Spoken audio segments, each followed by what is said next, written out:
മനുഷ്യൻ്റെ ബ്രെയിൻ എപ്പോഴും വേണ്ട ഒരു ഘടകമാണ് ക്യൂരിയോസിറ്റി എന്ന് പറയുന്നത്. ഒരു പുതിയ വ്യക്തി വരികയാണ്, ആ വ്യക്തി എന്താണെന്ന് മനസ്സിലാക്കുന്നു, അയാളുടെ വാല്യൂസ് എന്താണ്, അയാളുടെ ലവ് ലാംഗ്വേജ് എന്താണ്. മാസ്കുലിൻ എനർജിയും ഒരു ഫെമിനൈൻ എനർജിയും ഉണ്ടെങ്കിലാണ് അവിടെ ഒരു വൈബ്രൻസി ഉണ്ടാവുള്ളൂ. അഡ്ജസ്റ്റ്മെൻറ്റിന് പകരം അക്സെപ്റ്റൻസോട് കൂടിയും ഓൾ ഹാർട്ടഡ്ലി നമുക്ക് അതിനെ കൊണ്ടുപോകാൻ പറ്റോടൊപ്പാണെങ്കിലും നമുക്ക് വേണ്ടിയിട്ട് നമുക്കൊരു ക്വാളിറ്റി ടൈം ഉണ്ടാവണം, നമ്മുടെ പാർട്ട്ണറിന് വേണ്ടിയിട്ട് ഉണ്ടാവണം.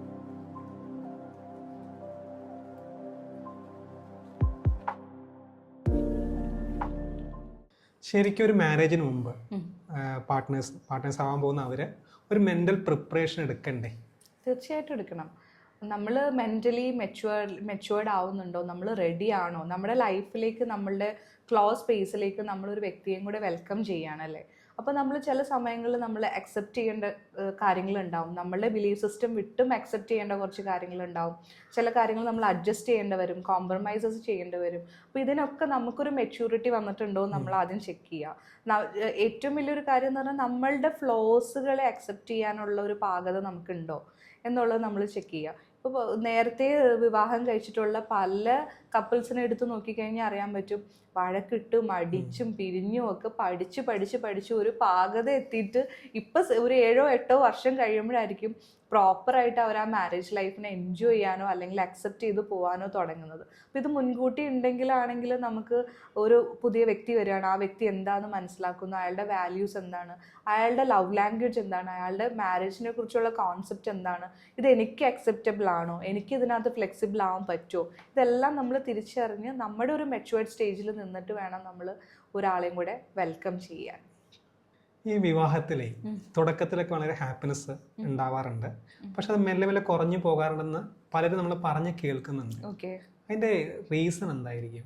അതിന്റെ റീസൺ വളരെ എളുപ്പമാണ്. ഹ്യൂമൻ ബ്രെയിനിന് നമ്മൾ സ്ഥിരമായിട്ട് എല്ലാ ദിവസവും രാവിലെ ഇഡ്ഡലിയും ദോശയൊക്കെ തന്നെ കഴിക്കും.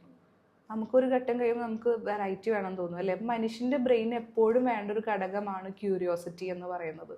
അപ്പോൾ ഈ ക്യൂരിയോസിറ്റി മാരേജ് ലൈഫിൽ നിലനിർത്താൻ പറ്റിയാലേ അത് ലൈഫ് ലോങ് നമുക്ക് അതിലൊരു സ്പാർക്കിൽ എന്തായാലും കൊണ്ടുപോകാൻ പറ്റുള്ളൂ. ഇല്ലെങ്കിൽ എന്ത് പറ്റും, റുട്ടീൻസ് ക്രിയേറ്റ് ബോർഡം എന്ന് പറയും. നമ്മൾ റുട്ടീനിലൂടെ ഒരേ ഹാബിച്വൽ പാറ്റേണിലൂടെ എന്ത് കടന്നു പോയാലും അവിടെ ക്യൂരിയോസിറ്റി അല്ലെങ്കിൽ ആ സ്പാർക്ക് കെട്ടടങ്ങി പോകും. സാധാരണമായിട്ട് മനുഷ്യൻ്റെ ബ്രെയിനിൽ വരുന്നൊരു കാര്യമാണ്. അപ്പോൾ നമ്മൾ 2 വ്യക്തികൾ തമ്മിൽ ഇഷ്ടപ്പെടുന്നുണ്ടെങ്കിൽ അവിടെ ആദ്യമേ ഒരു ഫ്രണ്ട്ഷിപ്പ് ഉണ്ടാവണം. ഏറ്റവും ഉപരിയായിട്ട് ഒരു മാസ്കുലിൻ എനർജിയും ഒരു ഫെമിനൈൻ എനർജിയും ഉണ്ടെങ്കിലാണ് അവിടെ ഒരു വൈബ്രൻസി ഉണ്ടാവുള്ളൂ. അത് ആണുങ്ങൾക്ക് തന്നെ ആവണമെന്നില്ല, ഭയങ്കരമായിട്ട് മാസ്കുലിൻ എനർജി ആണുങ്ങൾക്ക് തന്നെ വേണമെന്നില്ല. ചില സ്ത്രീകളായിരിക്കും വളരെ ഡോമിനേറ്റ് ചെയ്തെന്ന് കാര്യപ്രാപ്തിയോടുകൂടി കാര്യങ്ങൾ ചെയ്യാൻ പറ്റുന്നതും ആണുങ്ങൾക്ക് അത് ഫോളോ ചെയ്തു പോകാൻ ഇഷ്ടമുള്ള ആണുങ്ങളുണ്ട്. നേരെ തിരിച്ചുള്ളവരും ഉണ്ട്.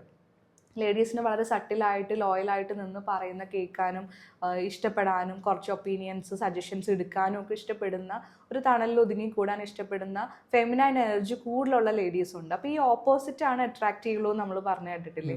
ഈ ഒരു ഓപ്പോസിറ്റ് എനർജീസ് ഉള്ള ഒരാണും പെണ്ണും ആണെങ്കിൽ അവരുടെ ഇടയിൽ എപ്പോഴും ആ ഒരു സ്പാർക്ക് ഉണ്ടാവും. അതിൻ്റെ വേരിയേഷൻസ് ഉണ്ടാവും, ലൈക്ക് അതിൻ്റെ വീര്യം കുറഞ്ഞും കൂടിയൊക്കെ ഇരിക്കുമെങ്കിലും ആ സ്പാർക്ക് എന്നും അവിടെ ഉണ്ടാവും.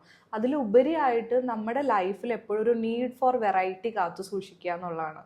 നമുക്ക് പല കാര്യങ്ങളും ഉണ്ടാവണം. നമ്മൾ എന്നും ഒരേ ഹാബിച്വൽ പാറ്റേണിൽ പോവാതെ, ഒരു മനുഷ്യനല്ലേ നമ്മൾ, അപ്പം നമുക്ക് ഒരുപാട് സ്കില്ലുകൾ ദൈവം തന്നിട്ടുണ്ടാവും. നമുക്ക് ചിലപ്പോൾ ഒരാൾക്ക് ഡാൻസ് കളിക്കാനോ പാട്ട് പാടാനോ എഴുതാനോ പുതിയ കാര്യങ്ങൾ പഠിക്കാനോ അല്ലെങ്കിൽ അങ്ങനെ ഒരുപാട് സിദ്ധികളുണ്ടാവും. അപ്പോൾ നമ്മളൊന്ന് എക്സ്പ്ലോർ ചെയ്യണം, നമ്മുടെ കഴിവുകളെ അനലൈസ് ചെയ്യണം, അത് കുറച്ചും കൂടെ പഠിക്കാൻ ശ്രമിക്കണം. 2 പേർക്കും 2 ഡിഫറെൻറ്റ് കാറ്റഗറി ഓഫ് ഫ്രണ്ട്സ് ഉണ്ടാവണം. നമുക്ക് ഇടയ്ക്കെങ്കിലും അവരുടെ കൂടെ പോകാനും ഒന്ന് സ്പെൻഡ് ചെയ്യാനും സോഷ്യൽ കണക്ഷൻസിൽ ഇരിക്കാനും പറ്റണം. അപ്പം നമുക്ക് 2 ഡിഫറെൻറ്റ് വേൾഡുകളും 2 ഡിഫറെൻ്റ് ആയിട്ടുള്ള കാര്യങ്ങൾ, നമ്മുടെ മെൻ്റൽ ഹെൽത്ത് ഫിസിക്കൽ ഹെൽത്തിനുള്ള കാര്യങ്ങൾ ചെയ്യുക, പുതിയ നോളജസ് അപ്ഡേറ്റ് ചെയ്യുക, 2 പേരും ഓരോ സോളിറ്റ്യൂഡ് ട്രിപ്സ് പോവുക, ഒരുമിച്ച് യാത്ര ചെയ്യുക. ഇങ്ങനെ വെറൈറ്റീസ് ഫില്ല് ചെയ്യുമ്പോൾ നമുക്ക് ആ ലൈഫിന് എപ്പോഴും ക്യൂരിയസ് ആയിട്ട് കൊണ്ടുപോകാൻ പറ്റും. പക്ഷെ അതിന് തിരിച്ച് ഒരേ പാറ്റേണിൽ തന്നെ രാവിലെ തുടങ്ങുന്നു, ഓഫീസിൽ പോകുന്നു, വരുന്നു, പിറ്റേ ദിവസം അങ്ങനെ ഒരു 2-3-4-5 വർഷങ്ങൾ പോകുമ്പോഴേക്കും നമുക്ക് സ്വാഭാവികമായിട്ടും ബ്രെയിൻ ക്രിയേറ്റ് ചെയ്യുന്ന ഒരു എലമെൻ്റാണ് ഈ ബോർഡം എന്ന് പറയുന്നൊരു സംഭവം. അപ്പം അതിനെ അവോയ്ഡ് ചെയ്യുക എന്നുള്ളത്, അതിനെ മാക്സിമം പുഷ് ചെയ്യാനേ നമുക്ക് പറ്റുള്ളൂ. മാക്സിമം പുഷ് ചെയ്യാനായിട്ട് നീഡ് ഫോർ വെറൈറ്റി, പല ആസ്പെക്റ്റിലൂടെ ലൈഫിനെ എക്സ്പ്ലോർ ചെയ്യുക. ഈ മാരേജ് ലൈഫിൽ എപ്പോഴും പൊതുവെ കേൾക്കുന്നൊരു വേർഡാണ് അഡ്ജസ്റ്റ്മെന്റ്. പാർട്ട്നേഴ്സ് തമ്മിൽ അഡ്ജസ്റ്റ്മെന്റ് ഉണ്ടാവണം, എന്നാലാണ് ലൈഫ് മുന്നോട്ട് പോവുക. പക്ഷേ ഈ അഡ്ജസ്റ്റ്മെന്റ് പറയുമ്പം അവിടെ ഒരു ഹാപ്പിനെസ് കുറവോ അല്ലെ ഫീൽ ചെയ്യുന്നില്ലേ എന്നുള്ളതാണ് ഡൗട്ട്. ഓക്കെ, നമുക്ക് എല്ലാവർക്കും അറിയാം, നമുക്ക് എല്ലാവർക്കും ഒരു ഫാന്റസി വേൾഡ് ഉണ്ട്. നമ്മുടെ ഇമാജിനേഷനിലുള്ള ഒരു പാർട്ട്ണർ ഉണ്ട്. അത് സ്ത്രീക്കും ഉണ്ട് പുരുഷനും ഉണ്ട്. അതിപ്പോൾ ഫിസിക്കലി ആകാം, ഇമോഷണലി ആവാം, നമ്മൾ എങ്ങനെ റെസിപ്രൊക്കേറ്റ് ചെയ്യുന്നു എന്നുള്ള ലെവലിലാവാം, കുഞ്ഞു കുഞ്ഞു കാര്യങ്ങൾ എങ്ങനെ നമ്മളോട് ചെയ്യുന്നു എന്നുള്ളതാവാം. അതൊക്കെ നമ്മുടെ ഒരു പ്രീ ടീൻ മുതൽ നമ്മൾ സിനിമകളിലൂടെയും ചുറ്റുപാടുന്ന് കേട്ടിട്ടും കണ്ടിട്ടും ഒക്കെ നമ്മുടെ ഉള്ളിൽ തോന്നി നമ്മൾ ക്രിയേറ്റ് ചെയ്ത് വെച്ചിരിക്കുന്ന ഒരു ഐഡിയൽ പേഴ്സണാലിറ്റി ഉണ്ട്. സത്യത്തിൽ ഈ ഐഡിയൽ പേഴ്സണാലിറ്റിയാണ് വില്ലൻ. ഈ ഐഡിയൽ പേഴ്സണാലിറ്റി ആവാനായിട്ട് അതൊരു ഹസ്ബൻഡ് ആയിക്കോട്ടെ, വൈഫ് ആയിക്കോട്ടെ, അങ്ങനെ ആവാൻ ഈ ലോകത്ത് ആർക്കും സാധിക്കില്ല. എല്ലാ മനുഷ്യനും ഫ്ലോസ് ഉണ്ട്, എല്ലാ മനുഷ്യനും ഇൻകംപ്ലീറ്റ്നെസ് ഉണ്ട്, എന്തെങ്കിലുമൊക്കെ വീക്ക്നെസ്സുകൾ ഉണ്ടാവും.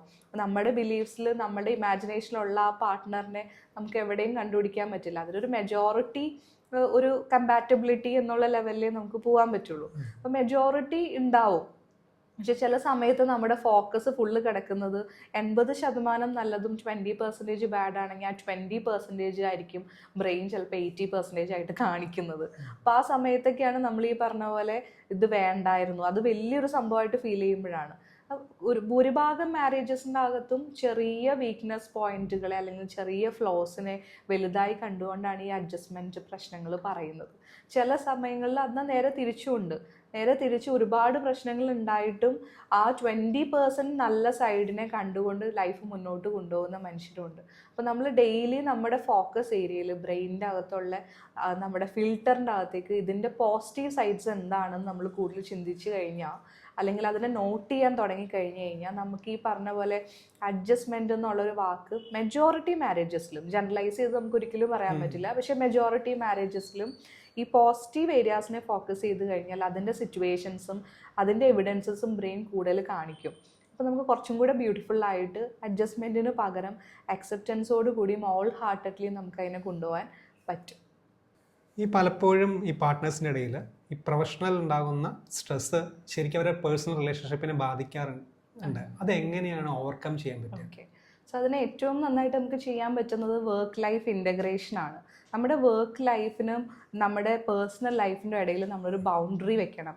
നമ്മുടെ ലൈഫിന് മൊത്തത്തിലൊരു ഡിസിപ്ലിൻ ഉണ്ടാവണം. ഡിസിപ്ലിൻ എന്ന് പറയുന്ന ഒരു സംഭവമാണ് ലൈഫിൻ്റെ എന്ത് ആസ്പെക്റ്റിനാണെങ്കിലും, പേഴ്സണൽ ലൈഫിൻ്റെ ആണെങ്കിലും, നമ്മുടെ വർക്ക് ലൈഫിൻ്റെ ആണെങ്കിലും, മെൻ്റൽ ആണെങ്കിലും ഫിസിക്കൽ ആണെങ്കിലും ഒക്കെ സക്സസ്സിലേക്ക് എത്തിക്കാൻ നമ്മളെ ഹെൽപ്പ് ചെയ്യുന്നത് നമ്മുടെ ഡിസിപ്ലിൻഡ് ലൈഫാണ്. അപ്പോൾ വർക്ക് ലൈഫ് ഓഫീസ് ടൈം കഴിഞ്ഞ ഉടനെ തന്നെ അതിനൊരു പോസ് ചെയ്യുകയും അതോടൊപ്പം തന്നെ നമ്മുടെ പേഴ്സണൽ ലൈഫിന് നല്ല രീതിയിൽ ക്വാളിറ്റി ടൈം, അത് ആരോടൊപ്പം ആണെങ്കിലും, കുട്ടികളോടൊപ്പം ആണെങ്കിലും, നമുക്ക് വേണ്ടിയിട്ട് നമുക്കൊരു ക്വാളിറ്റി ടൈം ഉണ്ടാവണം, നമ്മുടെ പാർട്ട്ണറിന് വേണ്ടിയിട്ടുണ്ടാവണം, കുട്ടികൾക്ക് വേണ്ടിയിട്ടുണ്ടാവണം, പാരൻസിന് വേണ്ടിയിട്ടുണ്ടാവണം. ഇതൊക്കെ നമുക്ക് ഇൻവെസ്റ്റ് ചെയ്യാൻ പറ്റിക്കഴിഞ്ഞാൽ, ക്വാളിറ്റി ടൈം എന്ന് പറയുമ്പോൾ 4 hours 6 hours വേണമെന്നൊന്നുമില്ല. നമുക്കൊരു 1 hour എങ്കിലും ക്വാളിറ്റി ടൈം ഒരു ദിവസം നമ്മുടെ പേഴ്സണൽ ലൈഫിൽ ഇൻവെസ്റ്റ് ചെയ്യാൻ പറ്റിക്കഴിഞ്ഞാൽ then this work life integration will be successful. അങ്ങനെയാണ് നമുക്ക് പിന്നെ സ്ട്രെസ്, അത് ആ ഒരു പാറ്റേണിൽ ലൈഫിനെ കൊണ്ടുപോകുകയാണെങ്കിൽ, ഈ ഒരു ഡിസിപ്ലിനിലൂടെ നമുക്ക് കൊണ്ടുപോകുകയാണെങ്കിൽ അമിതമായിട്ടുള്ള സ്ട്രെസ് ഉണ്ടാവില്ല. സ്ട്രെസ് എന്ന് പറയുന്ന ഒരു സംഭവം തന്നെ നമ്മുടെ കപ്പാസിറ്റിക്കും അതീതമായിട്ട് നമ്മളൊരു കാര്യം ചെയ്യുന്നു.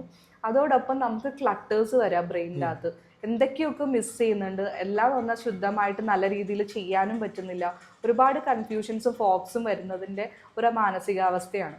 അപ്പോൾ ഇതില്ലാതിരിക്കണമെങ്കിൽ ഡിസിപ്ലിൻഡ് ആയിട്ട് വർക്കും പേഴ്സണൽ ലൈഫും ഇൻ്റഗ്രേറ്റഡ് ആയിട്ട് കൊണ്ടുപോകുക എന്നുള്ളതാണ് അതിനുള്ള സൊല്യൂഷൻ.